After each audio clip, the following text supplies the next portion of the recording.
السلام علیکم ورحمۃ اللہ وبرکاتہ نحمدہ ونصلی علی رسولہ الکریم اما بعد فاعوذ باللہ السمیع العلیم من الشیطان الرجیم من حمزہ ونفخہ ونفثہ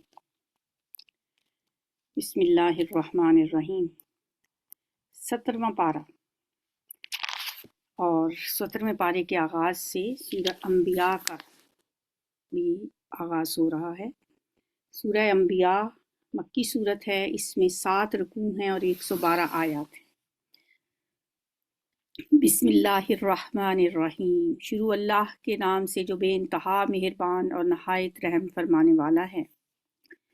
اقترب للناس حسابهم وهم فی غفلۃ معرضون، قریب آ گیا ہے لوگوں کے حساب کا وقت اور وہ ہیں کہ غفلت میں منہ موڑے ہوئے ہیں۔ کس سے کہا جا رہا ہے؟ ہم لوگ سے۔ قیامت قریب ہے، حساب کا وقت قریب آ گیا ہے اور لوگ ہیں کہ غفلت میں پڑے ہوئے ہیں، منہ موڑے ہوئے ہیں۔ قیامت تو نہ بھی ہماری زندگی میں آئے، لیکن جو شخص اس دنیا سے چلا جاتا ہے اس کے لیے تو پھر قیامت ہی قیامت ہے۔ اس کے رجسٹر کلوز ہو جاتے ہیں، اس کا نامہ اعمال نیکیوں کا بھی بند ہو جاتا ہے، بس وہ پھر انتظار میں ہوتا ہے۔ وہ انتظار یا تو علیین میں ہے یا سجین میں ہے، یا تو وہ نعمتوں بھری جنت میں ہے یا پھر وہ جہنم جیسی تکلیف میں ہے، قیامت سے پہلے بھی۔ اس لیے جو وقت ہے اس سے فائدہ اٹھا لیں، اللہ کی ان تنبیہات کو سن لیں اور نصیحت پکڑ لیں۔ اقترب للناس حسابهم وهم فی غفلۃ معرضون ما یأتیہم من ذکر من ربہم محدث الا استمعوہ وهم یلعبون۔ ان کے پاس جو بھی تازہ نصیحت ان کے رب کی طرف سے آتی ہے اسے بتکلف سنتے ہیں اور کھیل میں پڑے رہتے ہیں۔ دل ان کے دوسری ہی فکروں میں مشغول ہیں اور ظالم آپس میں سرگوشیاں کرتے ہیں کہ یہ شخص آخر تم جیسا ایک بشر ہی تو ہے، پھر کیا تم آنکھوں دیکھتے جادو کے پھندے میں پھنس جاؤ گے؟ رسول نے کہا، میرا رب ہر اس بات کو جانتا ہے جو آسمان اور زمین میں کی جائے، وہ سمیع بھی ہے اور علیم بھی ہے۔ تم لوگ جو باتیں بناتے ہو، تم لوگ جو میرے بارے میں جو بھی باتیں کرتے ہو، میرا رب سن رہا ہے اسے۔ وہ کہتے ہیں کہ یہ پریشان خواب ہیں، بلکہ یہ اس کی من گھڑت باتیں ہیں، بلکہ یہ تو ایک شاعر ہے، ورنہ یہ لائے کوئی نشانی۔ جس طرح پرانے زمانے کے رسول نشانیوں کے ساتھ بھیجے گئے تھے، حالانکہ ان سے پہلے کوئی بستی بھی جسے ہم نے ہلاک کیا ایمان نہیں لائی، اب کیا یہ ایمان لائیں گے؟ ما آمنت قبلہم من قریۃ اہلکناها افہم یؤمنون وما ارسلنا قبلک الا رجالا نوحی الیہم فاسألوا اہل الذکر ان کنتم لا تعلمون۔ اور اے نبی صلی اللہ علیہ وآلہ وسلم، تم سے پہلے بھی ہم نے انسانوں ہی کو رسول بنا کے بھیجا تھا جن پر ہم وحی کیا کرتے تھے۔ تم لوگ اگر علم نہیں رکھتے تو اہل کتاب سے پوچھ لو۔ ان رسولوں کو ہم نے کوئی ایسا جسم نہیں دیا تھا کہ وہ کھاتے نہ ہوں اور نہ وہ سدا جینے والے تھے۔ پھر دیکھ لو کہ آخرکار ہم نے ان کے ساتھ اپنے وعدے پورے کیے اور جس کو ہم نے چاہا بچا لیا اور حد سے گزر جانے والوں کو ہلاک کر دیا۔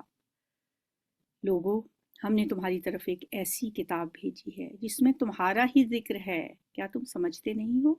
لقد انزلنا الیکم کتابا فیہ ذکرکم افلا تعقلون وکم قسمنا من قریۃ کانت ظالمۃ، کتنی ہی ظالم بستیاں ہیں جن کو ہم نے پیس کر رکھ دیا اور ان کے بعد دوسری کسی قوم کو اٹھایا۔ جب ان کو ہمارا عذاب محسوس ہوا تو لگے وہاں سے بھاگنے، کہا گیا بھاگو نہیں، جاؤ اپنے انہی گھروں اور عیش کے سامانوں میں جن کے اندر تم چین کر رہے تھے، شاید کہ تم سے پوچھا جائے کہ واپس جا کے دیکھو تو صحیح، اچھی طرح اس عذاب کا معائنہ تو کرو، تاکہ کل کوئی اس کی کیفیت پوچھے تو ٹھیک سے بتا تو سکو۔ اپنے وہی ٹھاٹھ جما کر پھر مجلسیں گرم کرو، شاید اب بھی تمہارے خادم ہاتھ باندھ کر پوچھیں کہ حضور کیا حکم ہے۔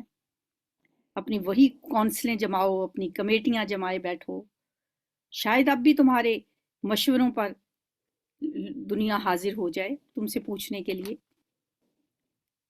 شاید کہ تم سے پوچھا جائے کہنے لگے ہائے ہماری کم بختی، بے شک ہم خطاوار تھے، اور وہ یہی پکارتے رہے یہاں تک کہ ہم نے ان کو کٹی ہوئی کھیتی کی طرح کر دیا، زندگی کا ایک شرارہ تک ان میں نہ رہا۔ حتیٰ جعلناہم حصیداً خامدین، ہم نے اس آسمان اور زمین کو اور جو کچھ ان میں ہے کچھ کھیل کے طور پر نہیں بنایا ہے۔ اگر ہم کوئی کھلونا بنانا چاہتے اور بس یہی کچھ ہمیں کرنا ہوتا تو اپنے ہی پاس سے کر لیتے، مگر ہم تو باطل پر حق کی چوٹ لگاتے ہیں جو اس کا سر توڑ دیتی ہے، اور وہ دیکھتے دیکھتے مٹ جاتا ہے، اور تمہارے لیے تباہی ہے ان باتوں کی وجہ سے جو تم بناتے ہو۔ وَلَهُ مَن فِي السَّمَاوَاتِ وَالْأَرْضِ، زمین اور آسمانوں میں جو مخلوق بھی ہے اللہ کی ہے، اور جو فرشتے اس کے پاس ہیں وہ نہ اپنے آپ کو بڑا سمجھ کر اس کی بندگی سے سرکشی کرتے ہیں اور نہ تھکاوٹ زدہ ہوتے ہیں، شب و روز اس کی تسبیح کرتے رہتے ہیں، دم نہیں لیتے۔ کیا ان لوگوں کے بنائے ہوئے زمینی خدا ایسے ہیں کہ بے جان کو جان بخش کر اٹھا کھڑا کرتے ہوں؟ اگر آسمان و زمین میں ایک اللہ کے سوا دوسرے خدا بھی ہوتے تو زمین اور آسمان دونوں کا نظام بگڑ جاتا۔ لو کان فیہما آلہۃ الا اللہ لفسدتا فسبحان اللہ رب العرش عما یصفون۔ پاک ہے اللہ رب العرش ان باتوں سے جو یہ لوگ بنا رہے ہیں، وہ اپنے کاموں کے لیے کسی کے آگے جواب دہ نہیں ہے اور سب جواب دہ ہیں۔ کیا اسے چھوڑ کر انہوں نے دوسرے خدا بنا لیے ہیں؟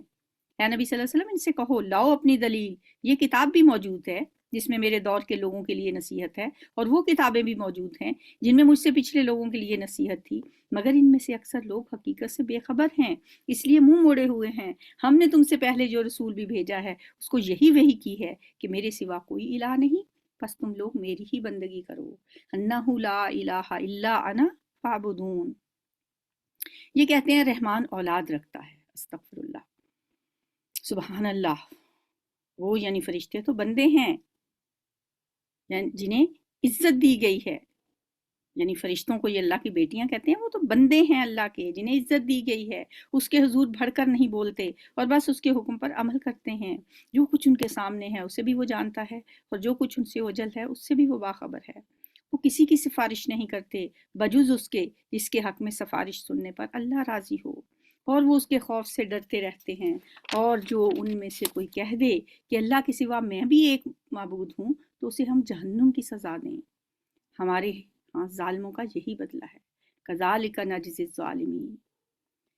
رکوع نمبر 3۔ اولم یر الذین کفروا ان السماوات والارض کانتا رتقا، کیا وہ لوگ جنہوں نے نبی کی بات ماننے سے انکار کر دیا ہے غور نہیں کرتے کہ یہ سب آسمان اور زمین باہم ملے ہوئے تھے، پھر ہم نے انہیں جدا کیا اور پانی سے ہر زندہ چیز پیدا کی، کیا وہ ہماری اس خلاقی کو نہیں مانتے؟ اور ہم نے زمین میں پہاڑ جما دیے تاکہ وہ انہیں لے کر ڈھلک نہ جائے، اور اس میں کشادہ راہیں بنا دیں شاید کہ لوگ اپنا راستہ معلوم کریں، اور ہم نے آسمان کو ایک محفوظ چھت بنایا، مگر یہ ہیں کہ کائنات کی نشانیوں کی طرف توجہ ہی نہیں کرتے۔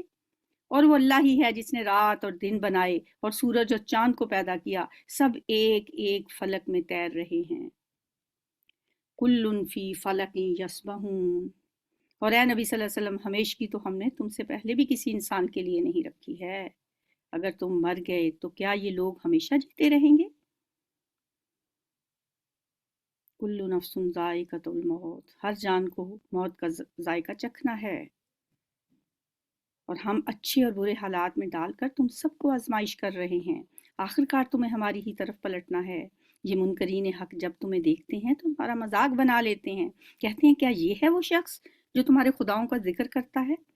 اور ان کا اپنا حال یہ ہے کہ رحمان کے ذکر سے منکر ہیں۔ خلق الانسان من عجل، انسان بہت جلد باز مخلوق ہے۔ ابھی میں تم کو اپنی نشانیاں دکھائی دیتا ہوں، مجھ سے جلدی نہ مچاؤ۔ یہ لوگ کہتے ہیں آخر یہ دھمکی پوری کب ہوگی اگر تم سچے ہو؟ کاش ان کافروں کو اس وقت کا کچھ علم ہوتا جبکہ یہ نہ اپنے منہ آگ سے بچا سکیں گے اور نہ اپنی پیٹھیں، اور نہ ان کو کہیں سے مدد پہنچے گی۔ وہ بلا اچانک آئے گی اور انہیں اس طرح یک لخت بوچ لے گی کہ یہ نہ اس کو دفع کر سکیں گے اور نہ ان کو لمحہ بھر مہلت ہی مل سکے گی۔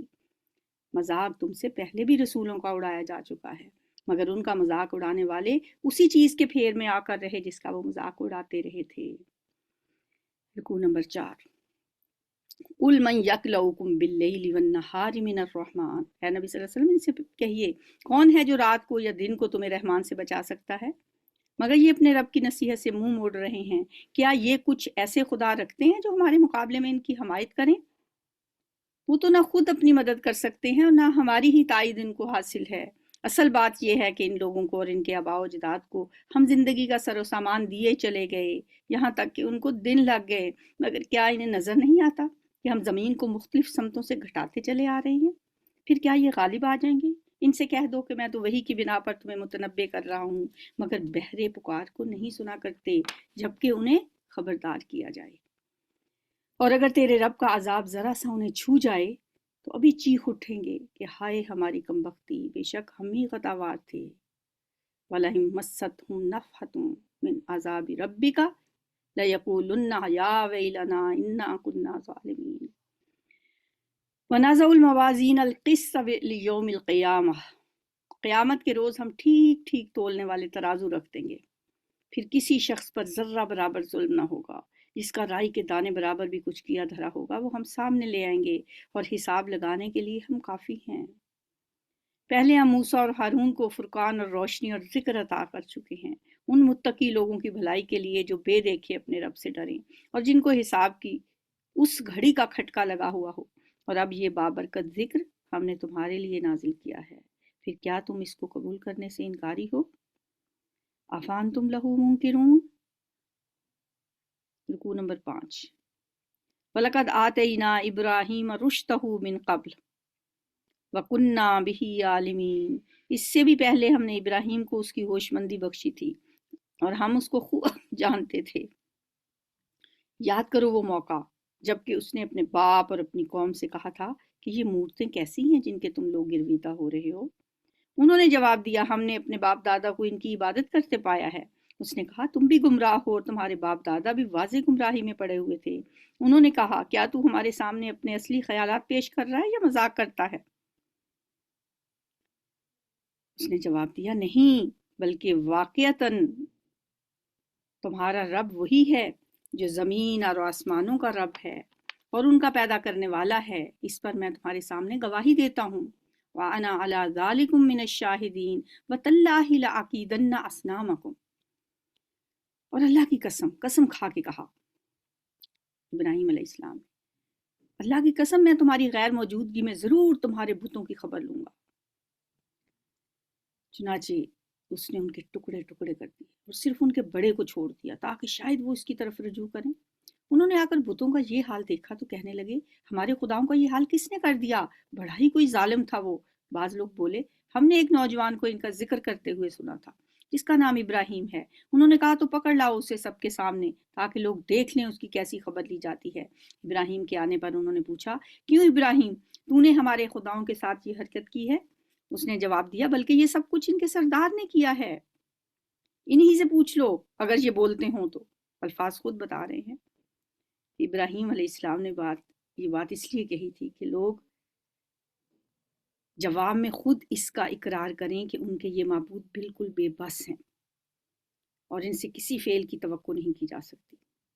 رہی یہ بات کہ انہوں نے کہا تھا بڑے سے پوچھ لو، تو کیا یہ جھوٹ تھا؟ تو ایسے موقع پہ اگر کوئی شخص استدلال کی خاطر کوئی خلاف واقع بات کہتا ہے تو اسے جھوٹ نہیں کہا جا سکتا، کیونکہ نہ وہ خود جھوٹ کی نیت سے ایسی بات کہتا ہے، نہ اس کے مخاطب بھی اسے جھوٹ سمجھتے ہیں۔ کہنے والا اسے حجت قائم کرنے کے لیے کہتا ہے اور سننے والا بھی اسے اسی معنی میں لیتا ہے۔ یہ سن کر وہ لوگ اپنے ضمیر کی طرف پلٹے، اب سوچنے پہ مجبور ہوئے اور اپنے دلوں میں کہنے لگے، واقعی تم خود ہی ظالم ہو۔ فَرَجَعُوا إِلَىٰ أَنفُسِهِمْ فَقَالُوا إِنَّكُمْ أَنتُمُ الظَّالِمُونَ، مگر پھر ان کی مت پلٹ گئی اور بولے، تو جانتا ہے کہ یہ بولتے نہیں ہیں۔ ابراہیم نے کہا، پھر کیا تم اللہ کو چھوڑ کر ان چیزوں کی پوجا کر رہے ہو جو نہ تمہیں نفع پہنچا سکتے ہیں اور نہ نقصان؟ افسوس ہے تم پر اور تمہارے ان معبودوں پر جن کی تم اللہ کو چھوڑ کر پوجا کر رہے ہو، کیا تم کچھ عقل بھی نہیں رکھتے؟ انہوں نے کہا، جلا ڈالو اس کو اور حمایت کرو اپنے خداؤں کی اگر تمہیں کچھ کرنا ہے۔ ہم نے کہا، یا نار کونی بردم و سلام علی ابراہیم۔ ان الفاظ سے پتہ چلتا ہے کہ واقعی انہوں نے اپنے اس فیصلے پر عمل کیا، آگ کا الاؤ تیار کیا اور ابراہیم علیہ السلام کو اس میں پھینکا، لیکن اللہ تعالیٰ نے آگ کو حکم دیا کہ تو ابراہیم کے لیے ٹھنڈی ہو جا۔ اور بے ضرر بن کر رہ جا۔ یہ بھی انہی معجزات میں سے ہے جو قرآن میں بیان کیے گئے ہیں کہ اللہ تعالیٰ نے آگ کو حکم دیا، یا نارو کونی بردم و سلامن علی ابراہیم، اے آگ ٹھنڈی ہو جا اور سلامتی بن جائے ابراہیم علیہ السلام پر۔ کہتے ہیں اس موقع پہ جب کہ آگ کا الاؤ تیار کیا جا رہا تھا، ایک چڑیا اپنی چونچ میں تھوڑا تھوڑا سا پانی لا کر وہ آگ بجھانے کی کوشش کر رہی تھی۔ اب ظاہر ہے چڑیا کو بھی پتا تھا کہ اس چونچ کے ایک قطرے سے یہ آگ تو نہیں بجھے گی، لیکن وہ اپنے حصے کا کام کر رہی تھی، وہ اپنے دوست کی دوستی نبھا رہی تھی۔ ہمیں بھی ہر موقع پہ اسی چڑیا کو فالو کرنا چاہیے۔ ہماری چونچ میں جتنا بھی پانی آئے ہمیں اپنا کام اپنے حصے کا کرتے رہنا چاہیے۔ آج کل لوگ کہتے ہیں کہ جب انہیں کہا جاتا ہے کہ یہ یہودی مصنوعات کا بائیکاٹ کرو، یہ نہ چیز خریدو، یہ نہ خریدو، وہ کہتے ہیں ایک ہمارے خریدنے سے کیا ہو جائے گا۔ بھئی بے شک کچھ بھی نہ ہو، لیکن ہماری چونچ میں جتنا پانی آتا ہے ہم تو اس کے مکلف ہیں نا۔ ہمیں اپنے حصے کا کام کرنا چاہیے اور ہمیں اسے ایک سبق لینا چاہیے۔ وَأَرَادُوا بِهِ كَيْدًا فَجَعَلْنَاهُمُ الْأَخْسَرِينَ، وہ چاہتے تھے کہ ابراہیم کے ساتھ کوئی برائی کریں، مگر ہم نے ان کو بری طرح ناکام کر دیا، اور ہم اسے اور لوط علیہ السلام کو بچا کر اس سرزمین کی طرف نکال لے گئے جس میں ہم نے دنیا والوں کے لیے برکتیں رکھی ہیں، اور ہم نے اسے اسحاق عطا کیا اور یعقوب اس پر مزید یعنی پوتا، اور ہر ایک کو صالح بنایا، اور ہم نے ان کو امام بنا دیا جو ہمارے حکم سے رہنمائی کرتے تھے، اور ہم نے انہیں وحی کے ذریعے سے نیک کاموں کی اور نماز قائم کرنے اور زکوٰۃ دینے کی ہدایت کی، اور وہ ہمارے عبادت گزار تھے۔ وَقَانُوا لَنَا عَابِدِينَ، اور لوط علیہ السلام کو ہم نے حکم اور علم بخشا اور اسے اس بستی سے بچا کر نکال دیا جو بدکاریاں کرتی تھی۔ در حقیقت وہ بڑی ہی بری فاسق قوم تھی، اور لوط علیہ السلام کو ہم نے اپنی رحمت میں داخل کیا اور وہ صالح لوگوں میں سے تھا۔ رکوع نمبر 6۔ اور یہی نعمت ہم نے نوح علیہ السلام کو دی۔ یاد کرو جب کہ ان سب سے پہلے اس نے ہمیں پکارا تھا، ہم نے اس کی دعا قبول کی اور اسے اور اس کے گھر والوں کو کرب عظیم سے نجات دے دی، اور اس قوم کے مقابلے میں اس کی مدد کی جس نے ہماری آیات کو جھٹلا دیا تھا۔ وہ بڑے ہی برے لوگ تھے، پس ہم نے ان سب کو غرق کر دیا۔ اور اسی نعمت سے ہم نے داؤد اور سلیمان علیہ السلام کو سرفراز کیا۔ یاد کرو وہ موقع جب کہ وہ دونوں ایک کھیت کے مقدمے میں فیصلہ کر رہے تھے، جس میں رات کے وقت دوسرے لوگوں کی بکریاں پھیل گئی تھیں اور ہم ان کی عدالت خود دیکھ رہے تھے۔ اس وقت ہم نے صحیح فیصلہ سلیمان کو سجھا دیا، حالانکہ حکم اور علم ہم نے دونوں ہی کو عطا کیا تھا۔ فَفَهَّمْنَاهَا سُلَيْمَانَ، جب وہ مقدمہ ان کے پاس پہنچا تو سلیمان علیہ السلام جو شہزادے کی حیثیت سے وہاں پہ موجود تھے، انہیں اللہ تعالیٰ نے صحیح فیصلہ سجھا دیا کہ ایک شخص کی بکریاں دوسرے شخص کے کھیت میں گھس گئیں اور اس کا کھیت خراب کر دیا۔ تو سلیمان علیہ السلام نے یہ فیصلہ کیا جو کھیت والا ہے اس کو دوسرے شخص کی بکریاں دے دی جائیں تاکہ وہ اس سے فائدہ اٹھاتا رہے اس وقت تک جب تک کہ وہ اس کا خراب کیا ہوا کھیت دوبارہ سے اس کو تیار کر کے نہیں دیتا۔ جتنی دیر وہ اس کے کھیت کی تیاری کو لگے گا اتنی دیر کھیت والا دوسرے شخص کی بکریوں سے استفادہ کرتا رہے گا۔ یہ فیصلہ کیا انہوں نے۔ داؤد علیہ السلام کے ساتھ ہم نے پہاڑوں اور پرندوں کو مسخر کر دیا تھا۔ وَسَخَّرْنَا مَعَ داوود الجبال یسبحن والطیر، جو تسبیح کرتے تھے اس فعل کے کرنے والے ہم ہی تھے، اور ہم نے اس کو تمہارے فائدے کے لیے زرہ بنانے کی صنعت سکھا دی تھی تاکہ تم کو ایک دوسرے کی مار سے بچائے۔ پھر کیا تم شکر گزار ہو؟ فَهَلْ أَنْتُمْ شَاكِرُونَ، اور سلیمان علیہ السلام کے لیے ہم نے تیز ہوا کو مسخر کر دیا تھا جو اس کے حکم سے اس سرزمین کی طرف چلتی تھی جس میں ہم نے برکتیں رکھی ہیں۔ ہم ہر چیز کا علم رکھنے والے تھے، اور شیاطین میں سے ہم نے ایسے بہت سوں کو اس کا تابع بنا دیا تھا جو اس کے لیے غوطے لگاتے اور اس کے سوا دوسرے کام کرتے تھے۔ ان سب کے نگران ہم ہی تھے۔ وَأَيُّوبَ إِذْ نَادَىٰ رَبَّهُ أَنِّي مَسَّنِيَ الضُّرُّ وَأَنْتَ أَرْحَمُ الرَّاحِمِينَ، اور یہی ہوش مندی اور حکم و علم کی نعمت ہم نے ایوب علیہ السلام کو دی تھی۔ یاد کرو جب کہ اس نے اپنے رب کو پکارا کہ مجھے بیماری لگ گئی ہے اور تو ارحم الراحمین ہے۔ بس اتنی دعا کی۔ 18 سال کے بعد 18 سال اذیت میں رہے، تکلیف میں رہے، اور اس کے بعد اپنے رب کو پکارا بھی تو ایسے نہیں کہ جیسے ہم کرتے ہیں کہ یا اللہ اتنا عرصہ گزر گیا، اب تو مدد کر دے، اب تو ہماری طرف دیکھ لے. بس 2 لفظ، انی مسانی یضر، یا اللہ مجھے تکلیف لگ گئی ہے، اور تو جانتا ہی ہے، تو رحیم ہے، سب رحم کرنے والوں سے بڑھ کر رحم کرنے والا ہے. بس اب آپ سے اور کیا کہنا، اتنا ہی کہنا کافی ہے، اور اتنا ہی کہنا تھا کہ ہم نے اس کی دعا قبول کی. فاستجبنا له فکشفنا ما به من ضر وآتیناہ اہلہ ومثلہم معہم رحمتا من عندنا وذکریٰ للعابدین. ہم نے اس کی دعا قبول کی اور جو تکلیف اسے تھی اس کو دور کر دیا، اور صرف اس کے اہل و عیال ہی اس کو نہیں دیے بلکہ ان کے ساتھ اتنے ہی اور بھی دیے اپنی خاص رحمت کے طور پر، اور اس لیے کہ یہ ایک سبق ہو عبادت گزاروں کے لیے. اور یہی نعمت اسماعیل اور ادریس اور ذوالکفل کو دی کہ یہ سب صابر لوگ تھے، اور ان کو ہم نے اپنی رحمت میں داخل کیا کہ وہ صالحین میں سے تھے. اور مچھلی والے کو بھی ہم نے نوازا. مچھلی والے کون؟ حضرت یونس علیہ السلام. کہیں ان کا نام لیا گیا ہے، کہیں انہیں ذنون کہا گیا ہے، اور کہیں صاحب الحوت یعنی مچھلی والے. مچھلی والے اس لیے نہیں کہ وہ مچھلیاں پکڑتے تھے، بلکہ اس لیے کہ اللہ کے اذن سے ایک مچھلی نے ان کو نکل لیا تھا. یاد کرو جب کہ وہ بگڑ کر چلا گیا تھا، یعنی اپنی قوم سے ناراض ہو کر چلے گئے. اس سے پہلے کہ اللہ کی طرف سے ہجرت کا حکم آتا اور ان کے لیے اپنی ڈیوٹی کی جگہ سے ہٹنا جائز ہوتا، وہ پہلے ہی چلے گئے اپنی قوم کو یہ کہہ کر کہ تم پہ عذاب آ جائے گا. اور وہ سمجھا تھا کہ ہم اس پر گرفت نہ کریں گے. آخر کو اس نے تاریکیوں میں سے ہم کو پکارا. جب مچھلی نے نگل لیا اور پتہ بھی چل گیا کہ میری پکڑ ہو گئی ہے، یعنی اللہ نے میری پکڑ کی ہے کہ میں نے اللہ کی اجازت کے بغیر اپنی جگہ چھوڑ دی. اب مچھلی کے پیٹ میں اپنے رب کو پکارتے ہیں. پکارا کیا؟ تاریکیوں میں سے پکارا. فنادا فی الظلمات اللہ الہ الا انت سبحانک انی کنت من الظالمین.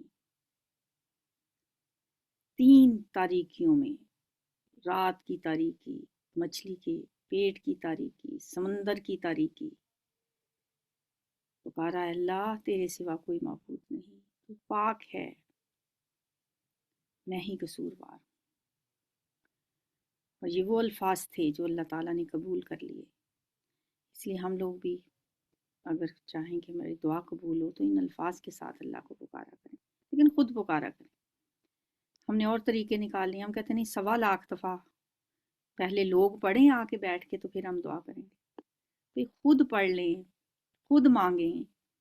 1.25 دفعہ نہ سے ہی 10 دفعہ ہی کہہ دیں اللہ سے معافی مانگنی ہے، جتنی دفعہ سے آپ خود مانگ سکیں اپنے لیے. الفاظ کیا کہہ رہے ہیں؟ انی کنت من الظالمین، اللہ میں ہی ظالم ہوں. تو آپ پورے محلے کو بٹھا لیتے ہیں کہ وہ کہیں کہ میں ہی ظالم ہوں. دعا آپ نے مانگنی ہے، وہ کہہ رہے ہیں میں ہی ظالم ہوں. خود کہیں کہ یا اللہ میں گناہ گار ہوں، انی کنت من الظالمین، پھر دعا قبول ہوتی ہے. فاستجبنا له ونجیناہ من الغم وکذالک ننجی المؤمنین. تب ہم نے اس کی دعا قبول کی اور غم سے اسے نجات دے دی، اور اسی طرح ہم مومنوں کو بچا لیا کرتے ہیں. فزکریا اذ نادی ربہ رب لا تذرنی فردا وانت خیر الوارثین.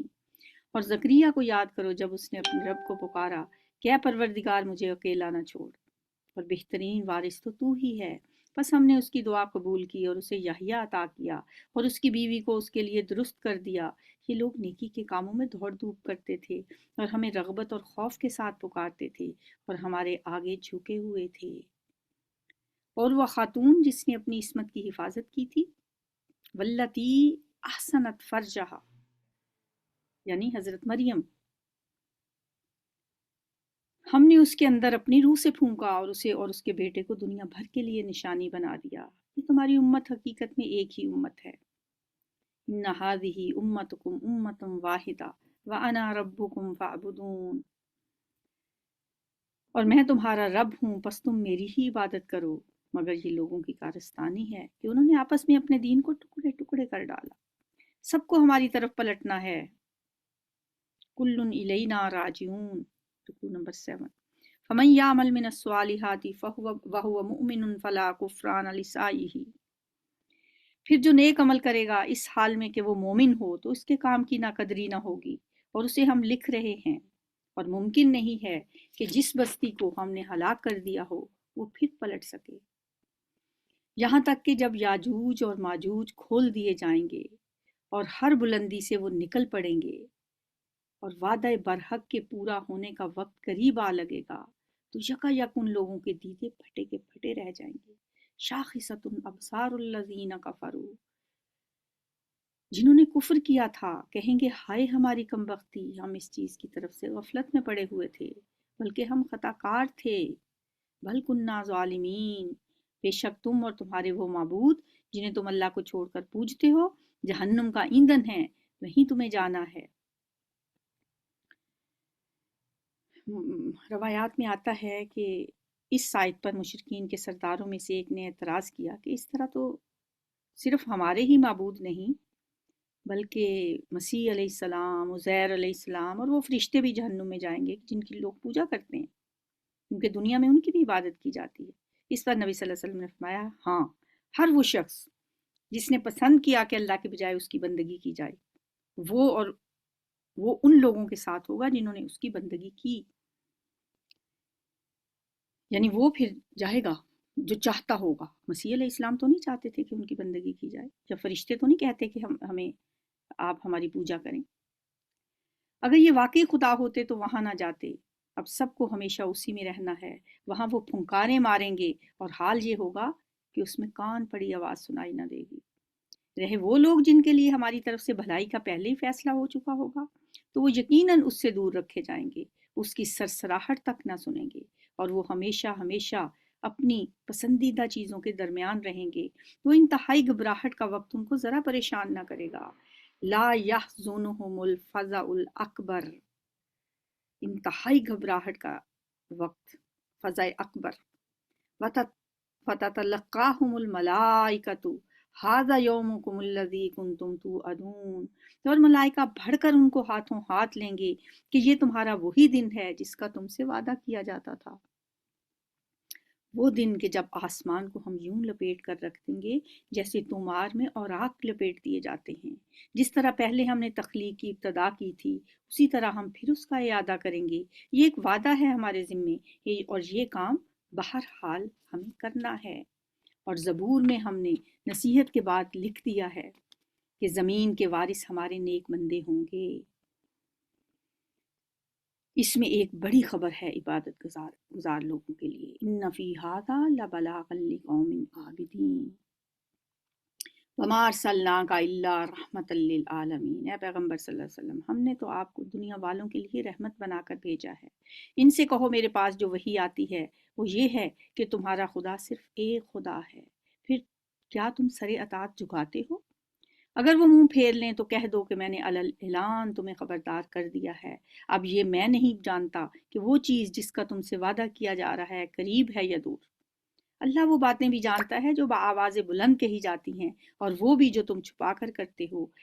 میں تو یہ سمجھتا ہوں کہ شاید یہ دیر تمہارے لیے ایک فتنہ ہے۔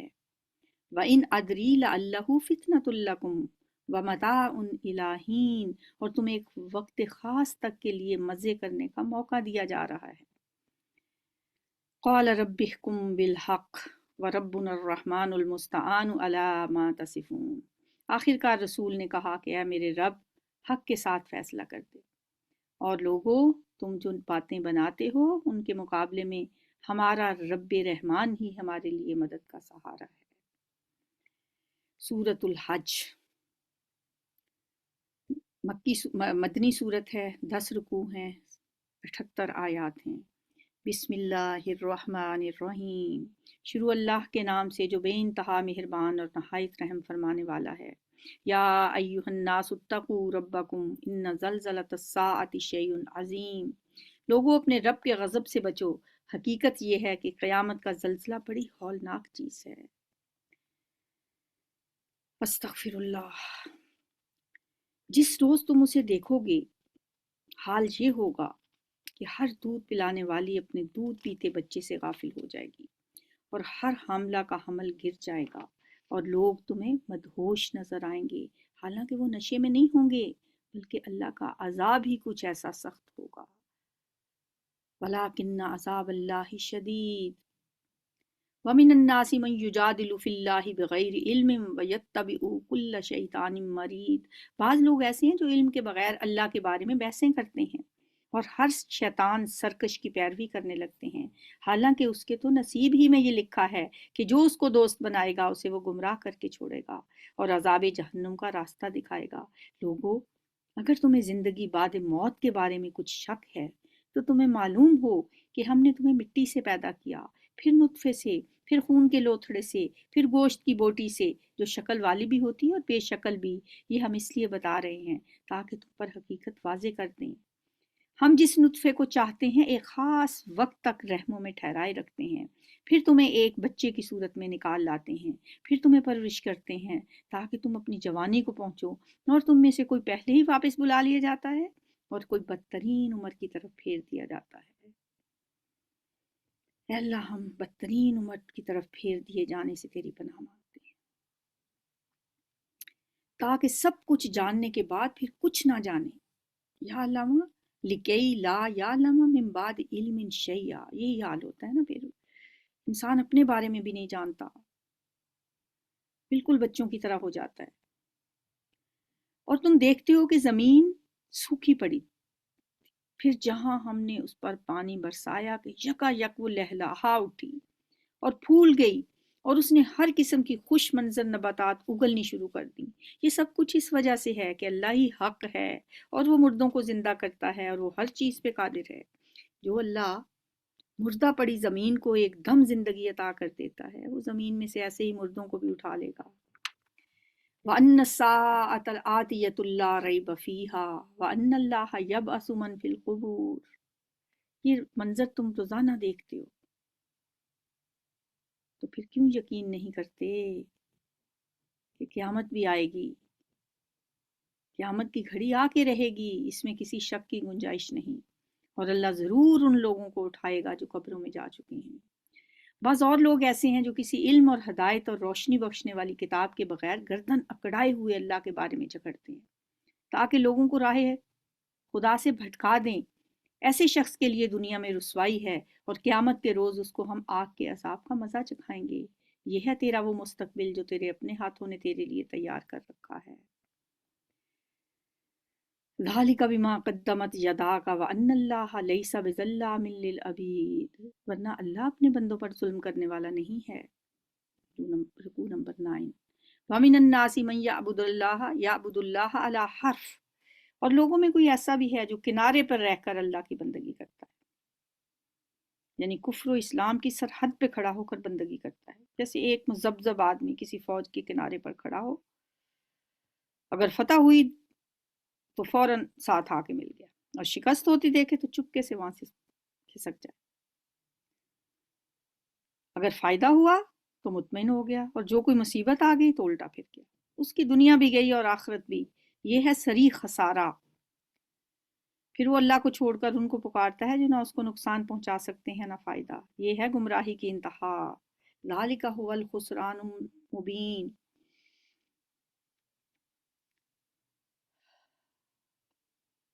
وہ ان کو پکارتا ہے جن کا نقصان ان کے نفع سے قریب تر ہے۔ یدعو من دون اللہ ما لا یضرہ وما لا ینفعہ ذالک هو الضلال البعید۔ یدعو لمن ضرہ اقرب من نفعہ، جن کا نقصان ان کے نفع سے قریب ہے، بدترین ہے اس کا مولا اور بدترین ہے اس کا رفیق۔ ان اللہ یدخل الذین آمنوا وعملوا الصالحات جنات تجری من تحتها الانہار ان اللہ یفعل ما یرید۔ اس کے برعکس اللہ ان لوگوں کو جو ایمان لائے، جنہوں نے نیک عمل کیے، یقیناً ایسی جنتوں میں داخل کرے گا جن کے نیچے سے نہریں بہہ رہی ہوں گی۔ اللہ کرتا ہے جو کچھ چاہتا ہے۔ جو شخص یہ گمان رکھتا ہو کہ اللہ دنیا اور آخرت میں اس کی کوئی مدد نہ کرے گا، اسے چاہیے کہ ایک رسی کے ذریعے سے آسمان تک پہنچ کر شگاف لگائے، پھر دیکھ لے کہ آیا اس کی تدبیر کسی ایسی چیز کو رد کر سکتی ہے جو اس کو ناگوار ہے۔ ایسی ہی کھلی کھلی باتوں کے ساتھ ہم نے اس قرآن کو نازل کیا ہے، اور ہدایت اللہ جسے چاہتا ہے اسے دیتا ہے۔ وَأَنَّ اللَّهَ يَهْدِي مَن يُرِيدُ۔ جو لوگ ایمان لائے اور جو یہودی ہوئے اور سابی اور نصارہ اور مجوس اور جن لوگوں نے شرک کیا، ان سب کے درمیان اللہ قیامت کے دن فیصلہ کر دے گا۔ ہر چیز اللہ کی نظر میں ہے، کیا تم دیکھتے نہیں ہو کہ اللہ کے آگے سر بسجود ہیں وہ سب جو آسمانوں میں ہیں اور جو زمین میں ہیں، سورج اور چاند اور تارے اور پہاڑ، درخت، جانور، بہت سے انسان بھی اور بہت سے وہ لوگ بھی جو عذاب کے مستحق ہو چکے ہیں۔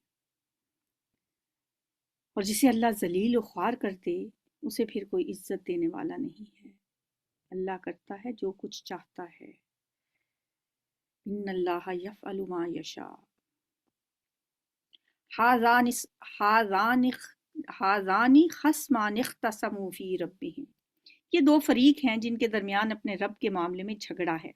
یہاں اللہ کے بارے میں جھگڑا کرنے والے تمام گروہوں کو ان کی کثرت کے باوجود دو فریقوں میں تقسیم کر دیا گیا ہے۔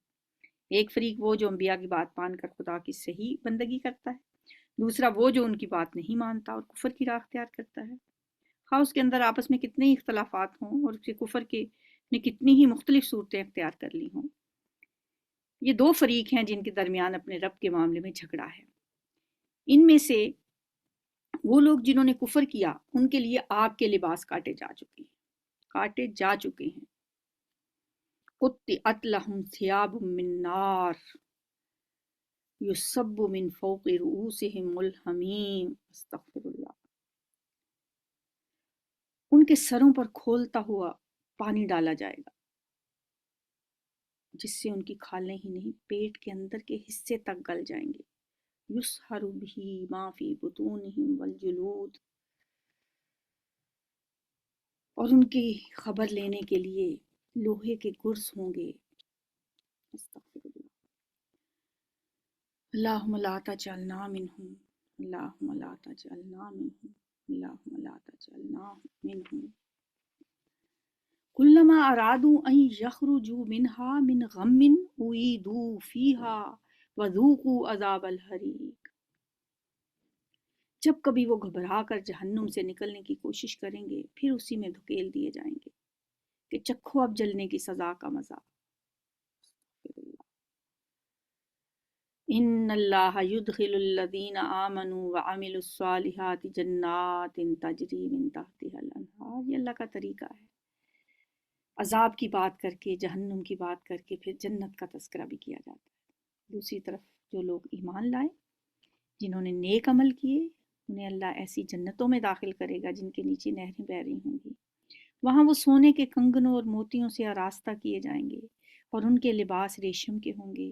انہیں پاکیزہ بات قبول کرنے کی ہدایت بخشی گئی اور انہیں اللہ کا راستہ دکھایا گیا جو کہ تعریف والا ہے۔ وَهُدُوا إِلَىٰ صِرَاطِ الْحَمِيدِ۔ اللہ جو لائق حمد کے لائق ہے انہیں اس کا راستہ دکھا دیا گیا۔ جن لوگوں نے کفر کیا اور جو آج اللہ کے راستے سے روک رہے ہیں اور اس مسجد حرام کی زیارت میں رکاوٹ ہیں جسے ہم نے سب لوگوں کے لیے بنایا ہے، یعنی محمد صلی اللہ علیہ وسلم اور آپ کے پیروکاروں کو حج اور عمرہ نہیں کرنے دیتے، جس میں مقامی باشندوں اور باہر سے آنے والوں کے حقوق برابر ہیں، ان کی روش یقیناً سزا کی مستحق ہے۔ ان الذین کفروا وَيَصُدُّونَ عَن سَبِيلِ اللَّهِ وَالْمَسْجِدِ الْحَرَامِ الَّذِي جَعَلْنَاهُ لِلنَّاسِ سَوَاءً الْعَاكِفُ فِيهِ وَالْبَادِ۔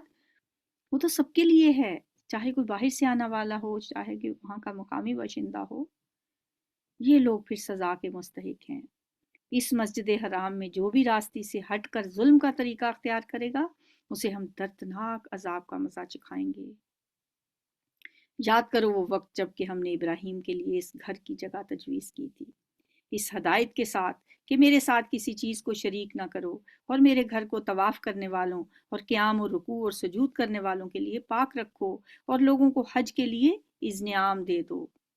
وَأَذِّن فِي النَّاسِ بِالْحَجِّ، کہ وہ تمہارے پاس ہر دور دراز مقام سے پیدل اور اونٹوں پر سوار آئیں تاکہ وہ فائدے دیکھیں جو یہاں ان کے لیے رکھے گئے ہیں، اور چند مقرر دنوں میں ان جانوروں پر اللہ کا نام لیں جو اس نے انہیں بخشے ہیں، خود بھی کھائیں اور تنگ دست محتاج کو بھی دیں، پھر اپنا میل کچیل دور کریں اور اپنی نظریں پوری کریں اور اس قدیم گھر کا طواف کریں۔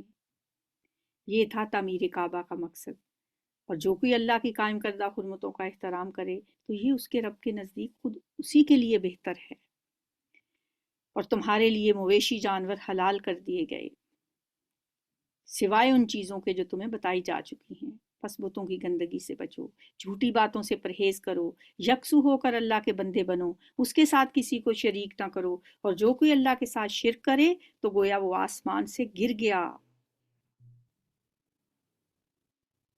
اب یا تو اسے پرندے اچک لے جائیں گے یا ہوا اس کو ایسی جگہ لے کر جا کر پھینک دے گی جہاں اس کے چیتھڑے اڑ جائیں گے۔ وَمَن يُشْرِكْ بِاللَّهِ فَكَأَنَّمَا خَرَّ مِنَ السَّمَاءِ، یہ ہے شرک کا انجام، یہ ہے اصل معاملہ، اسے سمجھ لو۔ اور جو اللہ کے مقرر کردہ شعائر کا احترام کرے تو یہ دلوں کے تقوی میں سے ہے۔ وَمَن يُعَظِّمْ شَعَائِرَ اللَّهِ فَإِنَّهَا مِن تَقْوَى الْقُلُوبِ لَكُمْ فِيهَا مَنَافِعُ إِلَىٰ أَجَلٍ مُّسَمًّى ثُمَّ مُحِلُّهَا إِلَى الْبَيْتِ الْعَتِيقِ، تمہیں ایک وقت مقرر تک ان جانوروں سے فائدہ اٹھانے کا حق حاصل ہے، یعنی یہ جو قربانی کے جانور ہیں، یہ جو ہدی کے جانور ہیں جنہیں اللہ کے گھر جا کے قربان کرنا ہے، ان سے بھی تمہیں ایک مدت مقرر تک فائدہ اٹھانے کا اختیار دیا گیا ہے۔ کیونکہ اہل عرب یہ سمجھتے تھے کہ اب ان جانوروں پہ ہم سواری بھی نہیں کر سکتے، ان سے کوئی فائدہ نہیں اٹھا سکتے، تو اس چیز سے انہیں منع کیا گیا ہے کہ ایسی کوئی بات نہیں ہے، تم ان سے ایک مقرر وقت تک فائدہ اٹھا سکتے ہو، پھر ان کے قربان کرنے کی جگہ اسی قدیم گھر کے پاس ہے۔ 11 رکوع ہو گئے ہیں۔ سبحانک اللہم و بحمدک، نشہد ان لا الہ الا انت، نستغفرک و نتوب الیک۔